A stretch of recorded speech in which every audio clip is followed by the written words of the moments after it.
This week's episode of Naruto Shippuden features one of the most controversial moments from the entire manga series. And not only that, but this episode manages to carve out even more controversy by featuring what is quite possibly one of the most disappointing final villain battles of any anime that I have ever seen. That's not to say that this week's episode of Naruto Shippuden was unwatchable. It's very watchable and it has some great, amazing moments. Some amazing returns from some classic music from the series. Not to mention, it was just really triumphant to see Team 7 team up for their final mission. The problem was, this episode just had way too many Obito flashbacks, and the animation was frankly just not that great. Look, I understand, they want us to care about Obito, but did it have to take up the first 8 minutes of this episode? The minute Obito and Rin appeared, I just let out this collective sigh, and I was just like, ugh! Look, I know it went down like this in the manga version, but can we speed this up just a little bit? Because despite the fact that Obito is dead, he still manages to come back and manifest himself in the form of chakra, goes into the mind of Kakashi, and gives him one last parting gift, which are the use of his Sharingan eyes, albeit it's only a temporary use. Now, this scene would be okay, but everybody flipped their shit in the manga version because when this event happened, Kakashi was able to manifest and create his very own Susanoo. Now, me personally, I think it's awesome. I think it looks really cool, and I love the fact that it has its very own distinctive color, it's blue, its very own look, it even has a scar across its eye. It's very distinctly Kakashi's Susanoo. It just doesn't really get to do all that much in the episode. Basically, it just appears, it saves Sakura from being killed from Kaguya, and then it uses this cool kick-ass shuriken technique, which it uses to attack Kaguya when she transforms into this ridiculous creature, which I will get into in just a moment. So, this episode right here is going to be defined by Team 7 going on their final mission and using a lot of crazy techniques to take down Kaguya. This is the final battle with Kaguya. There's going to be just a very small amount more of that in the very next episode, but not very much. This is essentially the defeat of this character right here. So you have Naruto and Sasuke, who are doing what they do best, which is Naruto using all of his clones to manipulate and trick Kaguya, and then you got Sasuke, who's using his tried and true eye techniques to sneak around and to get right up in Kaguya's face. You also have Sakura, who manages to be surprisingly awesome in this episode, if not for the fact that she has one of the worst pieces of dialogue right before she punches Kaguya in the head.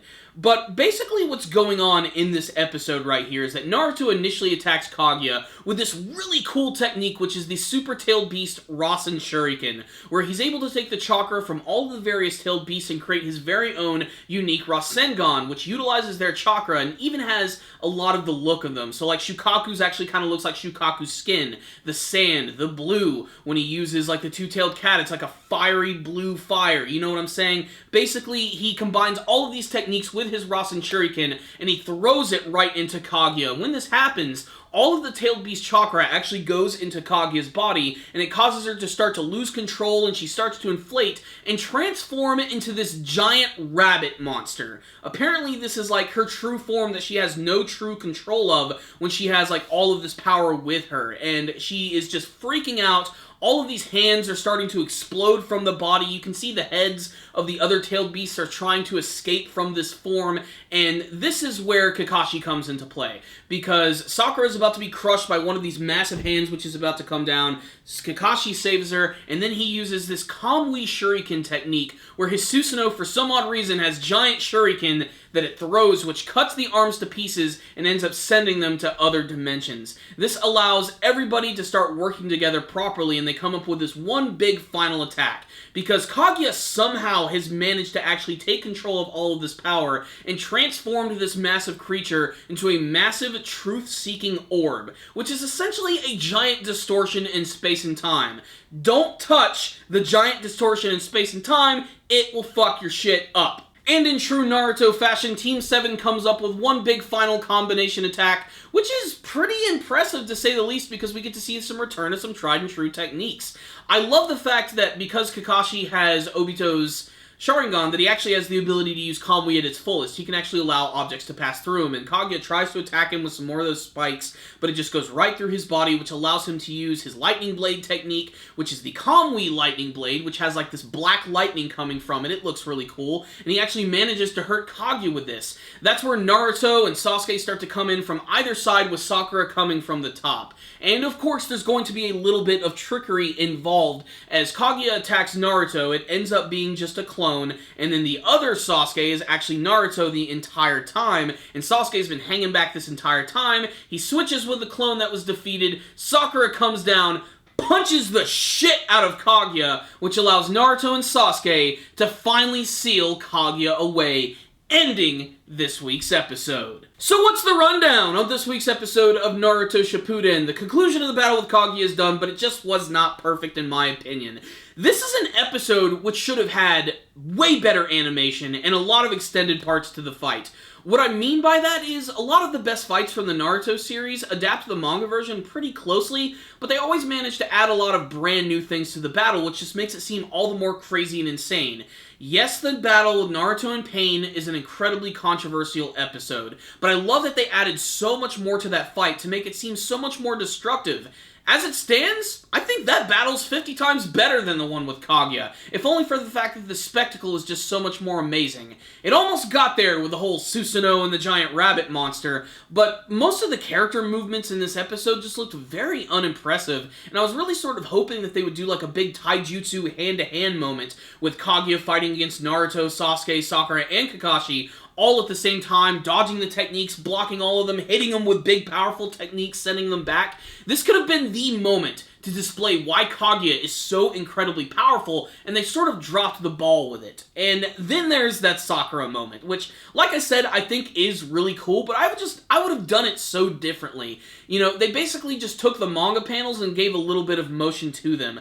I would have had it just look a little more sweeping, Sakura coming down a lot faster, way more impact behind the punch, and maybe even have Kaguya spiral down a little bit after she's been hit, that Naruto actually come back and then they touch her and seal her away. I think that would have been way cooler. That and the fact that Sakura has this bit of dialogue where she says, "Don't forget about me, I'm a woman too." What the hell does that have to do with anything? Why did you even have to say anything, Sakura? Just say Shanaro and frickin' punch her. End of story. Sunrise, sunset.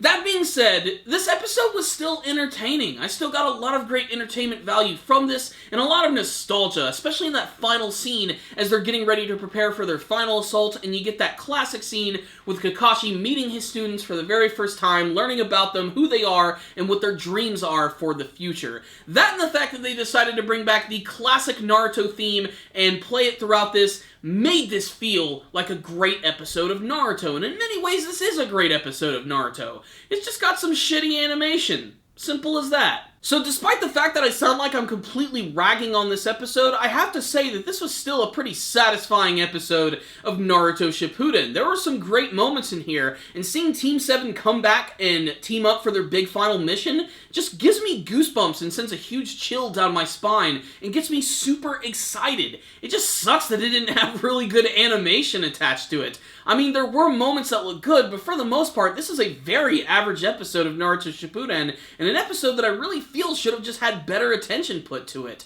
And to make matters worse, the next episode looks like it has way better artwork and animation, and not that much is going to happen in the next one. I mean, we're going to see the big conclusion of Kaguya and her story, and there are going to be some flashy moments, but we're not going to get another big action scene for a couple of episodes, and that's where they're really going to have to shine. This is going to be the moment when the Naruto Shippuden anime series is going to have to prove itself once again why it's one of the best action series of all time. It's really going to have to go all out for this big final battle of the series, and for those who only watch the anime version, if you don't know what this battle is going to be, just look at the intro of the show. I mean, what other battle could be at the end of the Naruto series? I mean, just think about it. So overall, like I said, despite the fact that the animation kind of sucked in this episode, this was still a pretty satisfying episode of Naruto Shippuden, and if anything, the Kaguya stuff is gone. One of the most controversial characters of the series has officially been dealt with, and we're this much closer to the finale of Naruto Shippuden. So close, in fact,